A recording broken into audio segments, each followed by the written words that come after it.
Hello everyone, welcome to the study hub. तो आज हम आपकी चक डायनेस्टी के बारे में पढ़ेंगे। तो आज से ही आपके जो आर्किटेक्चर वाला जो पोर्शन है, जो हेरिटेज की स्पेशली बात करें, जो टॉपिक मेंशन है यहाँ पर, जस्ट अ सेकंड में उसको दिखा देता हूँ। जो यहाँ पर हम हिस्ट्री तो कर ही रहे हैं, ज्योग्राफी भी आपकी जम्मू एंड कश्मीर की स्टार्ट हो गई है, इकोनॉमी कुछ दिन बाद स्टार्ट हो जाएगी। ये जो हेरिटेज एंड कल्चर है तो इसको भी लिया जाएगा। रीऑर्गेनाइजेशन एक्ट ऑलरेडी मौजूद है, बट अगर आप एक अपडेटेड वीडियो चाहते हैं तो वो भी आ जाएगी इसके बाद, ठीक है। तो आज से हेरिटेज एंड कल्चर की भी आपको क्लासेस आपकी स्टार्ट हो जाएंगी, ठीक है। तो फिलहाल जो हम करने जा रहे हैं, हम पढ़ रहे हैं हिस्ट्री ऑफ कश्मीर। तो हिस्ट्री ऑफ कश्मीर में हम कहाँ पर पहुँच गए हैं? हमने देखा था किस तरह से शाहमीर डायनेस्टी जो है उसका डिक्लाइन हो जाता है। लास्ट रूलर शाहमीर डायनेस्टी के हबीब शाह थे, ओके। तो हबीब शाह नाम याद रख लेना, इंपॉर्टेंट नाम है, लास्ट रूलर पूछा जा सकता है। तो इनके जो मिलिट्री जनरल गाजी चक थे, ओके, उन्होंने ही इनको हराया था, मतलब डिथ्रोन किया था, एक तरह का आप कह सकते हैं कू हुआ था, तख्ता पलट हुआ था। तो वहाँ पर गाजी चक जो है इस तरह से चक डायनेस्टी की फाउंडेशन डाल देते हैं। देखा, अगर मैं बात करूँ चक्स की, तो आपको याद होगा जब स्टार्टिंग में हमने क्या पढ़ा था, बहुत पीछे जाते हैं, जब हमने डिक्लाइन पढ़ा था, decline of Hindu rulers in Kashmir valley, ये वाला टॉपिक याद कीजिए। तो इसमें मैंने आपको बताया था कि अर्ली 40th सेंचुरी में, जब 40th सेंचुरी स्टार्ट हुई थी, तो उस वक्त कौन रूल कर रहे थे? आपके सुहादेव जो है ये रूल कर रहे थे। 1301 से लेकर 1320 तक इनका रूल रहा है, ओके। इनके टाइम पे क्या हुआ था, 4 फॉरेनर्स आए थे। एक हमने देखा था लद्दाख से रिंचन आया था, स्वात वैली से शाहमीर आया था, तो रिंचन का रूल भी हमने देख लिया, शाहमीर का रूल भी देख लिया। बाबा बुलबुल शाह थे जिन्होंने मुसलमान बनाया था रिंचन को। लनकर चक भी मैंने उस वक्त आपको नाम बताया था, मैंने कहा था इनकी कहानी आगे आएगी। तो लनकर चक कौन है, इनके बारे में देखेंगे, लनकर चक के बारे में, ठीक है। अब देखिए, लनकर चक की अगर हम बात करें तो बेसिकली ये कहाँ से आए थे? ये दर्दिस्तान रीजन आए थे, गिलगिट वाला जो एरिया है, दर्दिस्तान जो रीजन थे वहां से आए थे। चक जो है वहीं से माइग्रेट हुए थे, ओके। कब आए थे? During the reign of Suhadeva. Suhadeva के टाइम पे मैंने आपको बता दिया, सुहादेवा के टाइम पे आए थे। उस वक्त हमने देखा था यहाँ पर मंगोल कमांडर जलोचा ने अटैक किया था, ये भी मैंने आपको बताया था, ओके। और इसी के टाइम पे क्या होता है, चक्स जिस तरह से रिंचन जो एक सेंट्रल फिगर बन के उस वक्त सामने आया था, चक्स ने भी काफी ज्यादा अपना रोल यहाँ पर प्ले किया था, ओके। तो ये जो है इन्होंने फिर उसके बाद जो है रिंचन के अंदर भी इन्होंने काम किया। जब उदय देव की डेथ हुई, रिंचन की डेथ हुई, उसके बाद उदय देव आया, उदय देव की भी जो जब डेथ हुई तो उसके बाद जो है आराम सिंह का रोल और ज्यादा बढ़ता गया। कोटा रानी की अगर हम बात करें, उन्होंने भी जो है चक्स को काफी इंपॉर्टेंट ऑफिस पे अपॉइंट किया था। तो आराम आराम से हमने देखा सुहादेवा के टाइम पे लनकर चक आते हैं, ओके, और वह यहाँ पर काम करना शुरू कर देते हैं एडमिनिस्ट्रेशन के अंदर। और आराम आराम से जैसे जैसे नए नए रूलर आते हैं, इनका जो है जो राइज है, जो इनका रूल है, वो आराम आराम से इंपॉर्टेंट होता जाता है, वो बड़ा होता जाता है। बाद में फिर हमने देखा कोटा रानी को चैलेंज मिला शाहमीर के दोबारा, ओके। और शाहमीर ने जो है कोटा रानी को हरा दिया और यहाँ पर शाहमीर डायनेस्टी इस्टेब्लिश हो गई, ओके। तो the Chak sided with Shahmir and gave their all for the Shahmir सी। तो इसमें क्या हुआ था, कोटा रानी के अगेंस्ट चक ने पूरा सपोर्ट किसको किया था? शाहमीर को किया था। इसीलिए आप देखोगे कि चक जो है ये क्या थे, ये इनके आर्मी कमांडर हुआ करते थे। बहुत सारी जगहों पे हमने देखा था, यहाँ पर भी हबीब शाह जो लास्ट रूलर था, उसका भी जो आर्मी कमांडर था वो कौन था? गाजी शाह चक था। तो बेसिकली ये क्या थे, ये फाइटर्स थे, ओके। अब यहाँ पर क्या होगा, शाहमीर ने क्या काम किया? शाहमीर जब बादशाह बने, उन्होंने लनकर चक को जो है मीर बख्शी बनाया था। ये ही लनकर चक, ठीक है, ये भी उन्हीं के टाइम पे आए थे। लनकर चक को मीर बख्शी यानी कमांडर इन चीफ बना दिया था। बाद में फिर हमने देखा हबीब शाह जो लास्ट रूलर थे शाहमी डायनेस्टी के, उनको किसने डिथ्रोन किया था? उनके ही आर्मी जनरल गाजी शाह चक ने। और इस तरह से चक डायनेस्टी का जो फाउंडेशन लग गया। तो ये एक थोड़ा सा रिकैप था। यहाँ पर पार्टिकुलरली मैंने यहाँ पर इस स्लाइड के अंदर फोकस किसके ऊपर किया? चक्स के ऊपर फोकस किया कि जब लनकर चक आए थे तो किस तरह से आराम आराम से चक्स का राइज हो गया और फाइनली चक डायनेस्टी यहाँ पर इस्टेब्लिश हुई, ओके। तो इस तरह से चक डायनेस्टी जो है इसका टाइम पीरियड है 1561 से लेकर 1586, ओके। ज्यादा लंबा टाइम पीरियड नहीं है इनका। इनके फाउंडर कौन है? गाजी शाह चक। 2 साल का इनका रूल रहा है।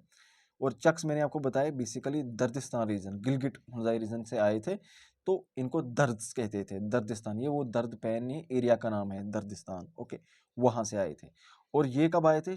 सुहादेवा के टाइम पे लनकर चक आया था। ओके, और उन्हीं का, सुहादेवा का ही कॉन्टेम्परेरी कौन था, शाहमीर था। तो उसी के टाइम पे, शाहमीर के टाइम पे एक वैली में सेटल हुए।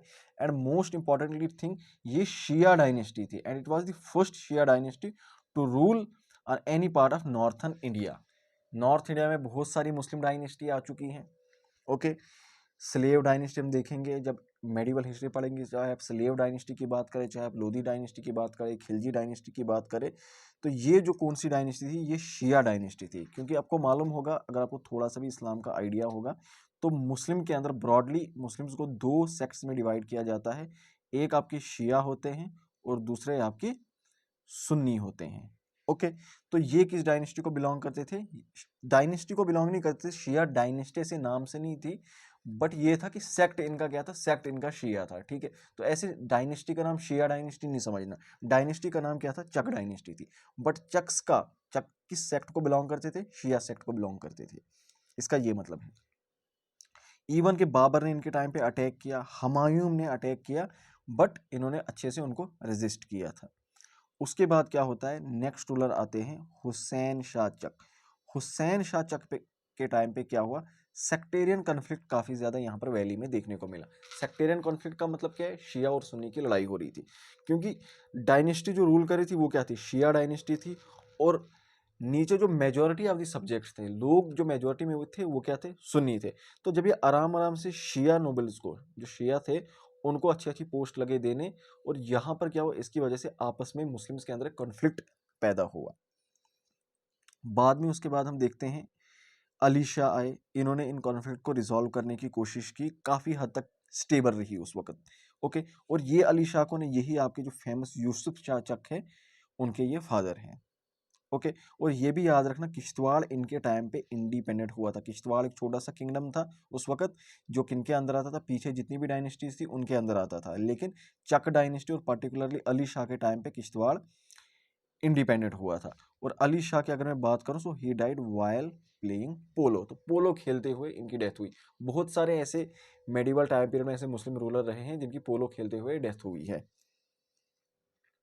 यूसुफ शाह चक आ गए। ओके, ये काफ़ी ज़्यादा इंपॉर्टेंट रूलर है इस डायनेस्टी के। इनके फादर का नाम अभी मैंने बोला, अली शाह चक। इनकी वाइफ थी हब्बा खातून, जिनको जूनी, ये जूमी लिखा है, जूमी नहीं है, ZOONI है, इसको ठीक कर लेना, नाइटिंगेल ऑफ कश्मीर जिन्हें कहा जाता है। इन्होंने काफ़ी ज़्यादा इंपॉर्टेंट काम किया टूरिज्म के रिलेटेड, जैसे गुलमर्ग, सोनमर्ग, ऐसे जैसे इनको रिजॉर्ट्स को काफ़ी ज़्यादा डेवलप किया। और इन्हीं के टाइम पे अकबर ने अटैक किया। सबसे पहले किसके अंदर अटैक किया, राजा भगवान दास के अंदर अटैक किया। इनको इम्प्रिजन किया, जेल में डाला, और जेल में कहाँ डाला था, वो भी बिहार, बिस्वाक जेल, बिहार के अंदर इनको डाल दिया था। ठीक है, और इन्हें कहा जाता last independent ruler of Kashmir. Kashmir के जो थे, बेसिकली ये खुद भी कश्मीर के नहीं थे, ये खुद दर्दिस्तान के आए थे, बट क्योंकि इनका जन्म यहाँ पर हुआ था, तो वो एक तरह का आप कह सकते हैं कश्मीराइजेशन, कश्मीरी उस इन्वायरमेंट में ये अडॉप्ट हो गए थे। ठीक है, तो ये लास्ट इंडिपेंडेंट रूलर थे, क्योंकि उसके बाद जो रूलर आएंगे वो कश्मीर की डायनेस्टी नहीं होगी। अब इसके बाद जो डायनेस्टी आएगी, कौन सी आएगी, मुगल। इनके बाद मुगल्स आ जाएंगे। अब मुगल जो है वो कश्मीर की डायनेस्टी नहीं थी, वो इंडिया की, ओवरऑल इंडिया की डायनेस्टी थी। दिल्ली से वो रूल किया करते थे। अफगान्स आ जाएंगे, तो अफगान भी पार्टिकुलरली खुद को कश्मीर का नहीं बोलेंगे। ठीक है, उनकी भी कैपिटल अलग होगी। तो कश्मीर की जो डायनेस्टी थी, जो खुद को कश्मीर का मानते थे, उनमें लास्ट जो डायनेस्टी थी, लास्ट इंडिपेंडेंट रूलर थे यूसुफ शाह चक। ओके, उसके बाद इनका लड़का आता है याकूब शाह चक। ये रूल नहीं कर पाते, आल्दो ये गद्दी पे बैठते, बट ये ज़्यादा देर तक रूल नहीं कर पाते। अकबर जो है फिर से अटैक कर देते दूसरी बार कासिम मीर के अंदर। ओके, और इस तरह से ये आर्मी है, शहाज आर्मी कौन थे याकूब शाह चक, ये हार जाते हैं, और यहाँ पर जो है कश्मीर के अंदर मुगल रूल स्टार्ट हो जाता। तो इस तरह से ये कुछ रूलर्स की क्रोनोलॉजी है। सबसे पहले गाजी शाह चक, उसके बाद हुसैन शाह चक आए, यूसुफ चक और याकूब चक बिल्कुल थोड़े से टाइम पीरियड के लिए रहे थे। ठीक है, करेंसी इनकी कौन सी होती थी, गोल्ड दिनार हुआ करती थी, सिल्वर दिरहम भी हुआ करती थी, और कॉपर कॉइन्स भी हुआ करते थे। ये उतना इंपॉर्टेंट नहीं है। लैंग्वेज याद रखना, पर्शियन लैंग्वेज जो थी इनकी ऑफिशियल कोर्ट लैंग्वेज थी, लेकिन मेजोरिटी में जो सब्जेक्ट्स थे वो उस वक्त कश्मीरी बोल रहे थे। ठीक है, तो आई होप यहाँ तक लेक्चर आपको समझ आया होगा। ओके, इसके अंदर कोई भी कन्फ्यूजन होगी कमेंट सेक्शन में पूछ लेना। और मेरे द्वारा जितने भी लेक्चर्स लिए गए हैं, हिस्ट्री ऑफ कश्मीर की बात करें, ज्योग्राफी ऑफ कश्मीर की बात करें, एनवायरनमेंट मैंने पढ़ाई, इस चैनल के ऊपर रीऑर्गेनाइजेशन एक्ट किया हुआ है, तो उनकी प्लेलिस्ट नीचे कमेंट सेक्शन में मिल जाएगी आपको। आर्ट एंड कल्चर के ऊपर भी लेक्चर आ जाएंगे, आज से ही आने शुरू हो जाएंगे। और उसके बाद जो है आपकी जो स्पेशलाइजेशन का कोर्स है, हमने कहा था ये जो 60 मार्क्स का है, 60 मार्क्स का जो आपका स्पेशलाइजेशन का कोर्स है, ये भी स्टार्ट हो चुका है चैनल पे। तो उन क्लासेस को भी रेगुलरली देखते रहे। So thank you so much, bye bye.